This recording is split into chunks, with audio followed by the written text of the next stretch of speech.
Menko PMK Muhadjir Effendi yang menjabat sebagai Wakil Ketua Satgas Judi Online mengusulkan agar korban judi online menjadi penerima bansos. Muhadjir beralasan judi online menimbulkan dampak kemiskinan dan psikososial bagi korbannya. Muhadjir juga bilang pemerintah punya tanggung jawab terhadap warga miskin termasuk yang diakibatkan judi online. Pemerintah pun sudah sering memberi advokasi korban judi online. Kemenko PMK nanti kalau memang sudah ditangani oleh Pak Menko Polhukam, kita membenahi dari sisi dampaknya aja. Seperti apa dampaknya, Pak? Dampaknya seperti apa? Ya termasuk banyak yang menjadi miskin baru, itu menjadi tanggung jawab kita, gitu, tanggung jawab dari Kemenko PMK. Ya kita sudah banyak sekali memberikan advokasi mereka yang korban judi online ini, misalnya kemudian kita masukkan di dalam GTKS sebagai penerima bansos. Ya, kemudian mereka yang mengalami gangguan psikososial, kemudian kita minta Kemensos untuk turun untuk melakukan pembinaan, pemeliharaan. Dalam kunjungan kerja ke Pandeglang, Banten, Menteri Sosial Tri Risma hari ini merespons usulan korban judi online menjadi penerima bansos. Kata Risma, pemberian bansos untuk korban judi online berdasarkan data terpadu kesejahteraan sosial atau DTKS dan penerimanya masuk kategori keluarga miskin dan termasuk korban judi online. Ya kan harus ada datanya, kalau nggak ada datanya kan nggak bisa, kan seperti TPPO kami punya, ada yang kirim surat ke saya, dia katanya bekas tahanan berkas korban HAM berat gitu. Ya sepanjang dia miskin ya iyalah dia berat, ya kan, judi online sepanjang dia miskin ya dia berat, ya kan, pokoknya tidak dilarang oleh negara ya saya siap gitu kan, pokoknya miskin gitu kan. Setelah kasus judi online dan dampaknya meluas, termasuk kasus Polwan membakar suaminya yang juga polisi karena dipicu judi online, kini muncul usulan korban judi online menjadi penerima bantuan sosial. Apakah korban judi online layak diberi bansos dengan alasan judi online membawa dampak kemiskinan? Sudah bergabung bersama kami di Kompas Petang, ada Deputi Bidang Koordinasi Peningkatan Kesejahteraan Sosial Kemenko PMK, Pak Nunung Nuryartono, dan pengamat sosial Mbak Devi Rahmawati. Selamat sore Pak Nunung, Mbak Devi. Selamat sore Mbak Cindy. Saya mau ke Pak Nunung dulu. Pak Nunung, sebenarnya penjelasannya seperti apa sih korban judi online mendapatkan bansos? Dari pemerintah seperti apa penjelasannya? Oke, terima kasih. Selamat sore pemirsa Kompas TV. Yang pertama, kami harus menjelaskan terlebih dahulu berkaitan dengan bagaimana nanti Satgas, karena ini berkaitan ya. Jadi di dalam Satgas ini tentu kita bisa melihat yang pertama kaitannya dengan aspek pencegahan, di mana tadi Menkominfo sudah menjelaskan, karena ini harus menutup situs-situs yang berkaitan dengan judi online. Yang kedua tentu penindakan. Penangkapan, menindak para pelaku yang dalam hal ini dikoordinasikan oleh Menko Polhukam. Dan yang tidak kalah pentingnya yang ketiga, maka Menko PMK menjadi wakil dari pengarah dari Satgas, yaitu rehabilitasi. Nah, siapa korban ini? Perlu kita jelaskan bahwa kalau kita melihat pelaku dari judi online, misalnya dalam satu keluarga bapaknya, maka siapa yang dimaksud korban? Yang dimaksud korban adalah keluarga. Anaknya, istrinya. Nah, kalau bapaknya yang main judi online, ini jelas harus ditindak. Ya, jelas harus ditindak. Karena tentu tidak cukup, misalnya nanti dengan pengenaan pasal tipikor, gitu ya, tipiring, tindak pidana ringan, tapi juga harus bisa menimbulkan efek jerah. Nah, sementara keluarga, anak istri, ini kan juga harus dilindungi, diberi bantuan. Kalau memang keluarga tadi masuk dalam kategori miskin, maka dan memenuhi kriteria, miskin dan memenuhi kriteria, maka keluarga tersebut berhak untuk menerima. Hal ini juga sesuai dengan, kenapa? Kriterianya apa? Nah, jadi kan begini, kriterianya, saya merujuk dulu dari pasal 34 Undang-Undang Dasar 45 ya. bahwa fakir miskin dan anak terlantar itu dipelihara oleh negara. Konteksnya adalah kriterianya tentu kalau keluarga miskin, jadi tidak terkecuali siapapun.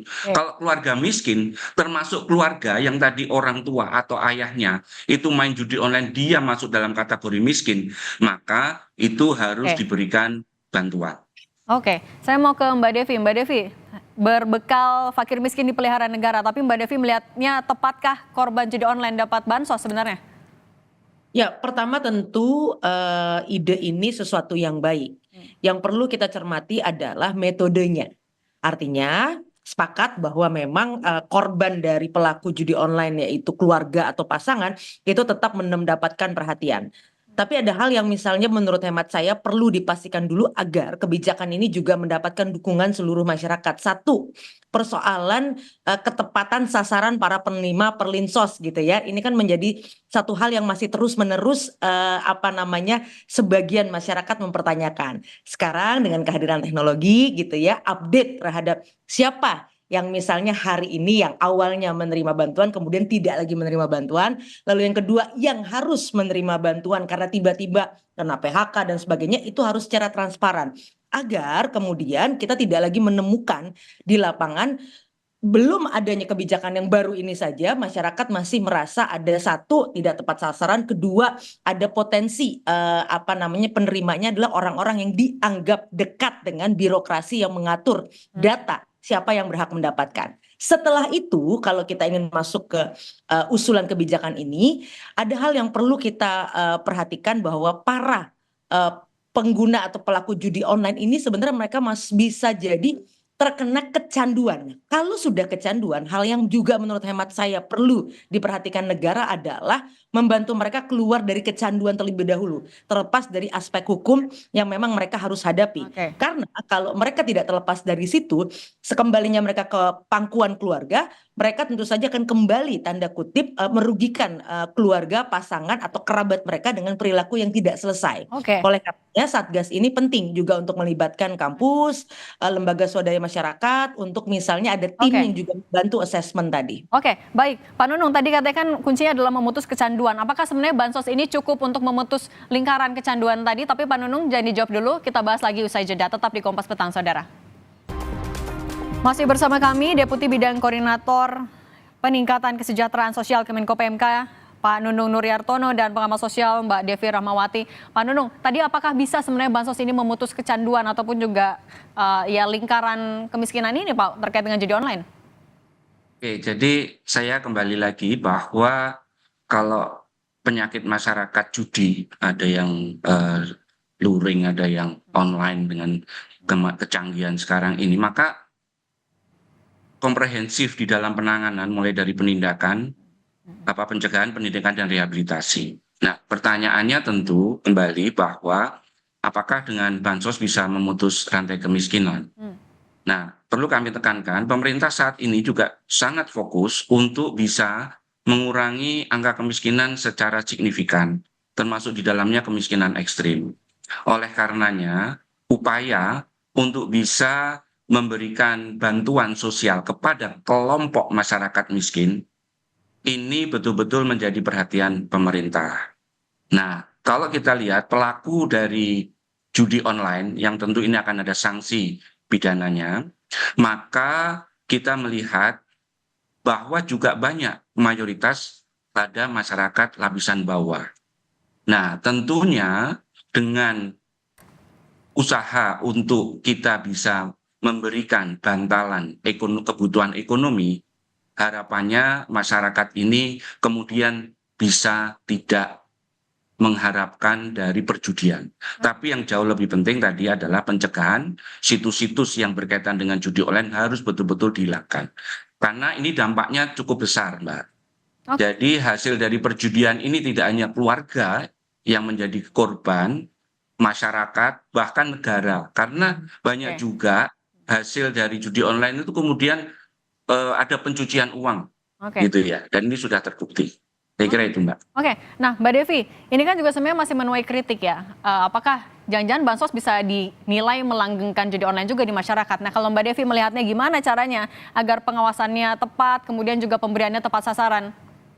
Ya tadi artinya apa namanya? Pertama kan tentu kekhawatiran masyarakat adalah satu, orang-orang yang kemudian memang terpikat dan bahkan sudah masuk kategori kecanduan yang itu harus di assessment oleh ahli, itu apa namanya menyerahkan begitu saja apa namanya tanggung jawab mereka terhadap keluarganya. Itu satu. Yang kedua, ada potensi bahwa apa namanya kan kenapa orang terpikat judi online? Salah satunya adalah karena ignorance atau ketidakpedulian orang sekitarnya karena melihat oh ini aman nih hanya main game gitu ya. Jadi memang dari awal tidak ada upaya pencegahan. Dan yang ketiga apa namanya bagaimana mereka melihat judi itu tanda kutip dianggap sebagai salah satu jalan misalnya untuk keluar dari kesulitan mereka apa namanya karena dianggap bisa lebih cepat gitu kan dengan judi daripada kemudian misalnya mencari pekerjaan dan sebagainya. Nah, profiling atau profil siapa-siapa yang mendapat perlindungan sosial ini kan yang sebenarnya PR lama. Terlepas dari sekarang ada tambahan kategori baru bahwa dia adalah korban dari praktek perjudian tadi gitu ya. Nah artinya apa? Karena selama ini paling tidak 4 bulan terakhir saya ada kepentingan riset di salah satu kawasan gitu ya. Baik. Ini yang selalu dimasalahkan adalah tentang perlinsos adalah kok pakai motor kemudian bisa dapat perlinsos gitu misalnya. Oke, baik, sudah kami tangkap. Mbak Devi, terima kasih banyak sudah berbagi pandangan di Kompas Petang. Pengamat sosial Mbak Devi Rahmawati dan juga Deputi Bidang Koordinasi Peningkatan Kesejahteraan Sosial Kemenko PMK Pak Nunung Nuryartono. Terima kasih, sehat selalu.